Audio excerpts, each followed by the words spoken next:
Hey guys, today I'm going to show you how to disable Windows Update in Windows 11. First of all you have to do is hit your Windows button on your keyboard or press the start button and type run, R-U-N, run, and click on the run system file.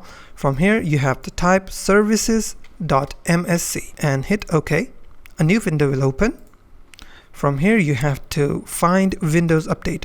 If you click on W, it will go to the W section. From here you have to find the Windows Update. Here it is. Now once you have found the Windows Update, all you have to do is right click on it. From here you have to click on Properties. If it is disabled, it means your Windows updates have been disabled. So if it is set to automatic or manual, it is not disabled. To disable the Windows Update in Windows 11, all you have to do is select the disable button and click on apply and hit OK.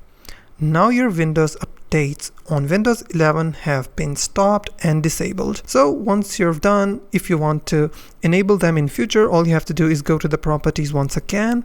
From disable you have to select manual once again, or you can select automatic. I will prefer manual and I will hit apply and I will click on OK, and then I will right click it once again and I will click on start button.